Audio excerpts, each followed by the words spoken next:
Salut Lana, Coucou, comment tu vas? très bien et toi? Oui, impeccable. Mais alors là, on est où? On est chez moi à Toulouse. Ah bah oui, ça s'entend, hein. Ouais, je sais. On entend l'accent.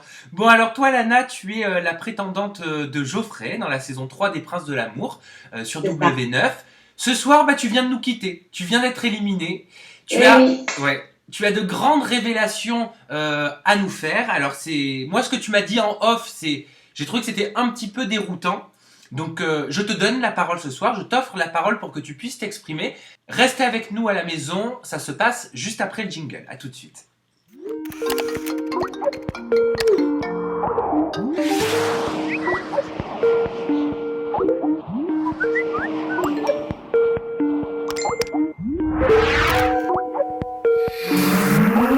Donc Lana, pour qu'on apprenne un petit peu à te connaître, déjà moi j'ai envie de savoir qui tu es, quel âge tu as, qu'est-ce que tu fais dans la vie, bref, que tu nous parles de toi.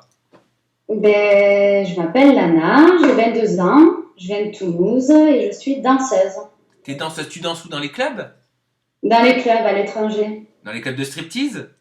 c'est ça. C'est vrai? Oui? Oui, parce que t'es pas pudique, hein. Ça c'est vrai qu'il faut le dire. Oui, peut-être que ça vient du métier. On a retrouvé, ouais, enfin il y a beaucoup de photos de toi qui sont ressorties dernièrement, tu as dû les voir, tu as dû les voir, les nombreux articles, où tout le monde Ouais. dit, voilà, Lana en cuir, Lana en latex, Lana pas pudique du tout. Qu'est-ce qui t'a motivé à faire ce métier? C'est l'argent. L'argent uniquement? Ouais, on gagne très bien notre vie. Ouais, en tant que stripteaseuse? C'est ça. Et tu fais, Voilà. c'est quoi en fait? C'est quel genre de striptease? C'est des striptease personnels, des striptease devant des gens dans une boîte? Comment ça se passe? Non, c'est un club, c'est réservé juste pour les strips et il y a beaucoup de pole dance aussi. D'accord. Donc, Ah, on fait des strips en privé et ça peut monter de 20 € à 1000 € ok. la soirée. Ah ouais, quand même. C'est pas escorte. Non, rien à voir. Enfin après, remarque, chacun fait ce qu'il veut, hein. Chacun fait ce qu'il veut, mais c'est pas mon cas, c'est que de la danse. Toi, c'est que de la danse, d'accord, très bien. C'est un petit Alors, peu. qu'est-ce qui t'a motivé à participer au Prince de l'amour saison 3? Pourquoi? On m'a contacté sur Facebook, on a vu mes photos, on m'a trouvé jolie sur les photos. Du coup, j'ai passé 2 castings téléphoniques et je me suis dit, mais pourquoi pas, je vois ça à la télé, donc pourquoi pas être derrière et voir comment ça se passe réellement. C'était ta première expérience en télé-réalité? Oui, la toute première. Et alors, comment ça s'est passé ton arrivée? Parce qu'on te voit arriver, t'arrives quand même en bombe, hein, c'est-à-dire que t'arrives et direct t'annonces la couleur en prenant Geoffrey et tu annonces que tu vas partir avec lui dans une maison isolée. Tu étais au courant de tout ça? Non, en fait, je suis arrivée à l'Ibiza et juste avant la cérémonie, la production est venue me voir pour me dire, voilà, tu vas être la première candidate à prendre ton prince et partir en dehors de la villa toute une nuit. Donc, j'étais un peu choquée parce que c'était mon premier tournage, premier jour. Tu te retrouves avec 20 caméras, toute seule avec ton prince. Donc, j'étais un peu ailleurs. Et j'avais pas trop le choix, donc du coup, on est parti, quoi. Ça venait pas de moi. Et tu le connais, toi? Tu le connaissais, Geoffrey, avant de participer au programme? Non, je l'avais juste aperçu sur Secret Story, mais sinon, non. Et alors, comment elle s'est passée cette fameuse nuit où vous avez dormi ensemble? Parce qu'encore une fois, il y a eu beaucoup de rumeurs qui sont sorties comme quoi tu aurais tout fait pour coucher avec lui dès le premier soir. Non, alors c'est complètement faux. Il y avait Kenny, il n'y en avait pas deux, donc on était obligés de dormir ensemble. Et en fait, hors caméra, il m'a fait du rentre-dedans. Carrément, il a commencé à me toucher, je l'ai repoussé. Il m'a dit clairement qu'ils n'étaient pas là pour trouver l'amour, mais pour trouver de la baise. De quoi? Et Attends, Geoffrey t'a dit quoi? qu'ils étaient là pour trouver de la baise et pas de l'amour. Il t'a dit on est là, donc les princes, on est là pour trouver de la baise et pas pour Ouais, trouver l'amour. c'est ça, exactement. Et toi, t'as réagi comment quand il t'a dit ça? Enfin, Et moi, ça m'a choquée. Après, devant lui, j'ai rien dit, mais j'ai juste repoussé ses avances, en fait. Il me tenait par les poignets. Laisse-toi faire, c'est bon, on n'est pas des enfants. Regarde comment t'es, je peux pas passer à côté de ça, t'as vu comment t'es physiquement, enfin blablabla. Et du coup, je lui ai dit que c'était mort, quoi, qu'il se passerait rien du tout. hmm. Et il a insisté pendant 1 heure et demie quand même. Attends, alors je me permets juste de te couper parce que là, ce que tu es en train d'avancer, ce sont quand même des propos assez lourds. C'est, Oui, c'est, oui, mais c'est ce qui s'est réellement passé. Est-ce que tu as conscience quand même que ce que tu es en train d'avancer peut être assez grave? Oui, ben, Geoffrey est grave, fait des choses graves. Je ne suis pas la première qui s'est plainte de son comportement. Et moi, pendant 1 heure et demie, j'en avais marre. Je criais, je disais arrête, Geoffrey. Il y avait la nounou à côté qui disait oh, calmez-vous, qu'est-ce qui se passe? Donc j'expliquais la situation. Et le problème, c'est que la nounou était très amie avec Geoffrey. C'était un garçon. Et ils étaient potes même à l'extérieur. Et du coup, ils prenaient ça à la rigolade avec Geoffrey. Mais est-ce que tu as conscience quand même, enfin, je suis là vraiment, moi, pour mesurer tes propos et pour faire en sorte qu'on ait vraiment le discours le plus fiable possible. Est-ce que tu as conscience que tes propos sont quand même graves dans le sens où ça peut s'assimiler à du harcèlement, ce que tu es en train de nous raconter? Ouais, mais c'est ce que j'ai vécu. J'ai vécu de l'harcèlement pendant 1 heure parce que j'étais pas d'accord du tout. Alors, qu'est-ce qui t'a fait exactement pendant cette heure-ci? Qu'est-ce qui t'a fait? Ben, par exemple, je fumais une cigarette au bord d'une petite terrasse qu'on avait dans la chambre de 3 à 4 mètres carrés. Et du coup, il se mettait derrière moi et il me bloquait au niveau des hanches. Et il forçait. Et du coup, moi, j'avais le buste comme ça en avant et je bougeais plus. Il me disait oh, arrête, c'est bon, arrête de faire la timide.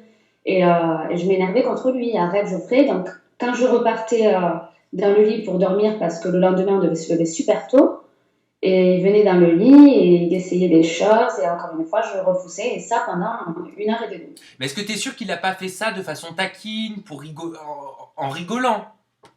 Ah non, pas du tout, c'était pas pour rigoler parce que quand je me suis énervée, il m'a dit clairement, écoute, devant les caméras, je joue un rôle, c'est la télé-réalité, tu vas comprendre au fil du temps. Toi, tu viens juste d'arriver, tu sais très bien que nous, on n'est pas là pour chercher l'amour, on veut juste de la baise. Voilà, il m'a parlé comme ça. Et il t'a touché également? Oui, À quels endroits? ben, il essayait au niveau des fesses, au niveau des seins et à chaque fois, je lui enlevais la main, quoi. Et pourquoi t'es pas parti de cette chambre? Pourquoi t'es pas allé ailleurs? Pourquoi t'as pas appelé des professionnels pour leur expliquer ce qui était en train de se passer? Parce que les caméramans, ils sont tous partis, je sais pas où d'ailleurs, et juste à côté, il y avait la nounou. Et au moment où je me suis énervée, j'ai demandé à la nounou de calmer Geoffrey, que j'en avais marre, et voilà. Et au bout d'1 heure et demie, en fait, Geoffrey a arrêté, il s'est endormi, quoi, Oui. à cause de la fatigue. Mais sinon, comme je viens de te dire, il était super ami avec la nounou. Donc la nounou prenait ça aussi à la rigolade.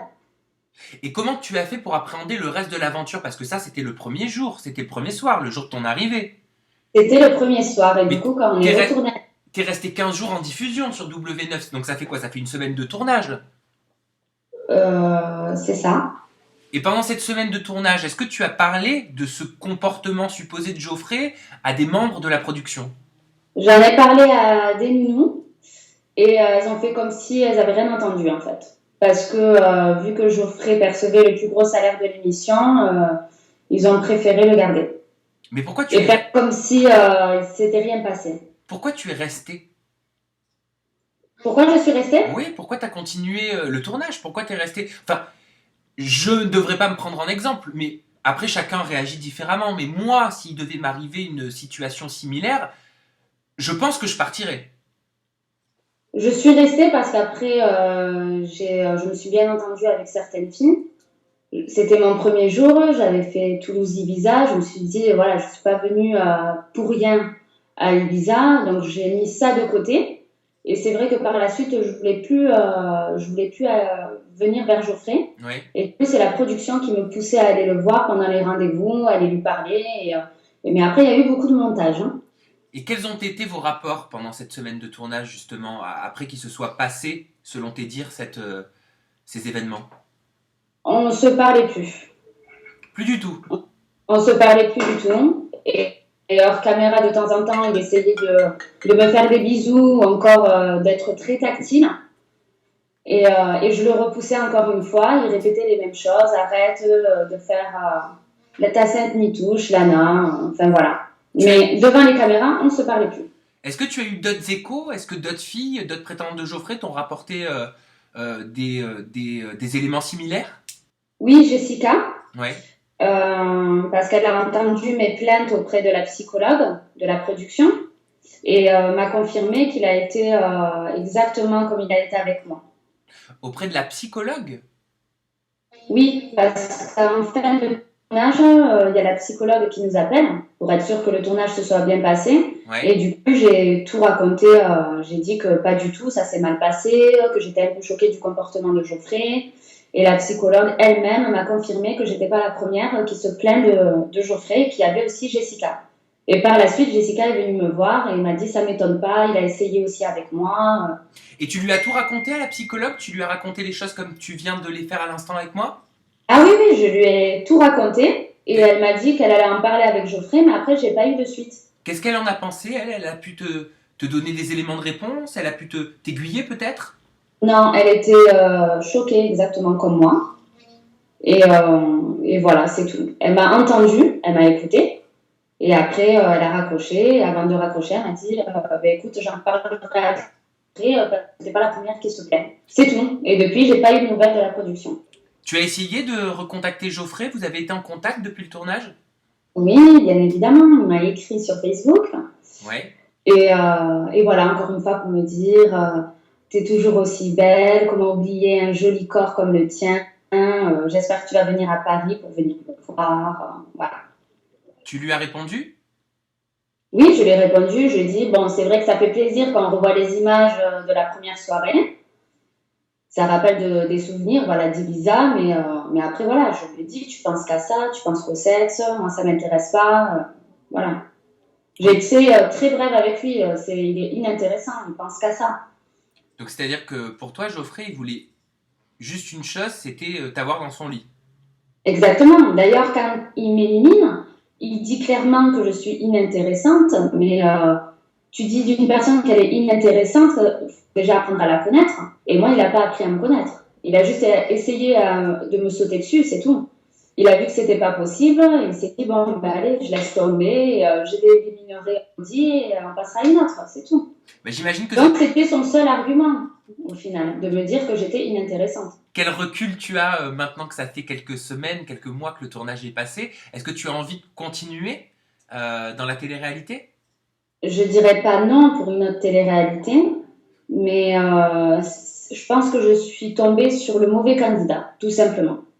Est-ce que tu es sûr que tu... Alors, je prends des pincettes quand même en disant ça, je t'accuse pas du tout, Lana, mais je préfère poser la question, comme ça au moins les choses sont claires pour tout le monde, même s'il serait bien en effet de pouvoir passer un petit coup de fil à Geoffrey ou à W9 pour pouvoir savoir exactement ce qui s'est passé et entendre les différentes versions de chacun, parce que Geoffrey a également bien évidemment un droit de réponse, et il est le bienvenu pour te répondre et pour nous donner sa version des faits. Donc, est-ce que tu es sûre, Lana, que tu ne dis pas ça pour créer un buzz autour de toi, pouvoir te retrouver dans les médias et en gros voir ta photo de partout?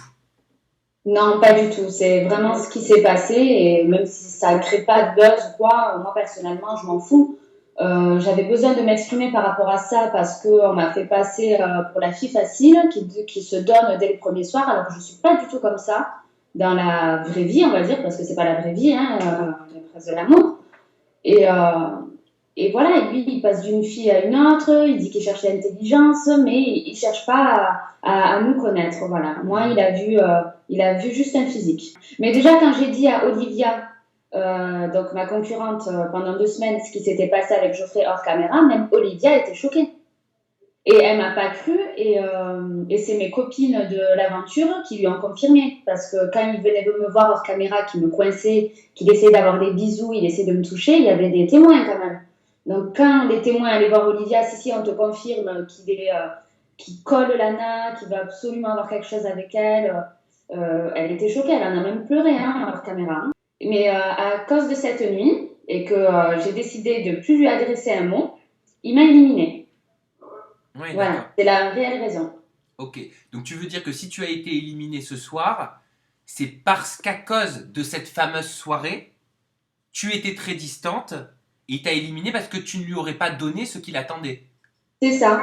Mais après, il y a des épisodes, d'ailleurs, que la production ne montre pas, à cause des montages, où il me demande, par exemple, Lana va me faire mon déjeuner. Je lui réponds tout simplement, non, j'ai pas envie. Ah bon, je vois où sont tes priorités. Oui, mais je déjeune, mais moi, j'ai pas envie de te faire ton déjeuner. Demande à Olivia. Voilà, je suis très claire avec lui. Je veux... En fait, je suis là pendant le tournage, mais je profite avec les copines parce que je me dis, je vais pas quitter une aventure à cause d'un con comme lui, quoi. Ok, bon après, faut savoir voilà, que une production ne peut pas montrer non plus toutes les images parce qu'ils sont en train de vous filmer du matin au soir et tu imagines bien, Lana, que pour condenser, pour faire un épisode de 30-40 minutes, on peut pas mettre une journée de 24 heures. Oui, c'est sûr. Mais bon, on a eu beaucoup plus de tête à tête que ce qu'on voit à la télé. Et il y en a aucun qui a été montré parce que on s'entend pas du tout. Ok. Et il y a même la production qui me demande de faire des efforts, d'aller vers Geoffrey, de mettre la soirée, la première soirée de côté, mais j'y arrive pas. J'ai pas envie d'être gentille avec Ouais, lui. t'as pas réussi à passer outre. C'est ça, exactement. Très bien. Bah écoute, Lana, je te remercie pour ces confidences. D'habitude, les websams sont un peu plus gays, mais Eh bon, oui, désolée. au moins ça t'a permis peut-être de te soulager. Voilà. Encore, Honnêtement, oui, j'attendais de m'exprimer sur ça, hein. encore une fois, Geoffrey est le bienvenu pour pouvoir s'exprimer publiquement, donner sa version des faits et expliquer ce qu'il s'est passé. Tu nous as donné la tienne, tu as le droit, c'est ton droit de parole. Lana, Je peux rajouter un truc? bien sûr, Lana. Pour ce qui est de le premier soir où j'ai pas mis de culotte. Oui, En fait, c'est pas pour attirer l'attention de Geoffrey, c'est juste qu'il faisait très chaud. J'avais une robe, bon, assez longue et j'ai décidé de pas en mettre. C'est mon choix. Après, j'ai pas montré devant les caméras, hein, mais j'ai dit que j'avais pas de culotte, mais je le pensais. J'aurais pas dû le dire à haute voix, mais c'était pas du tout pour attirer l'attention de Geoffrey. Voilà. ah d'accord, donc t'es comme ça, toi, tu mets pas de culotte quand t'as chaud. Ouais, quand les robes sont assez longues. Écoute, comme tu dis, c'est ton choix. Hein. Peut-être Kevin Thomas va d'ailleurs créer un thème hein, sur Chérie 25. Et à mon avis, tu seras la première invitée. Lana, je te remercie. Est-ce qu'on peut communiquer rapidement ton Twitter pour les personnes qui nous regardent et qui ont envie de te poser des questions? Alors, c'est chez Noufa Bou. Chez Noufabou, comment tu l'écris? Chenoufa B2O. Et ben voilà, c'est parfait. Vous savez quoi faire pour rentrer en contact avec Lana. Moi, je vous donne rendez-vous très bientôt sur le seul programme digital et 2.0 qui interviewe les people en France. Bye bye, ciao.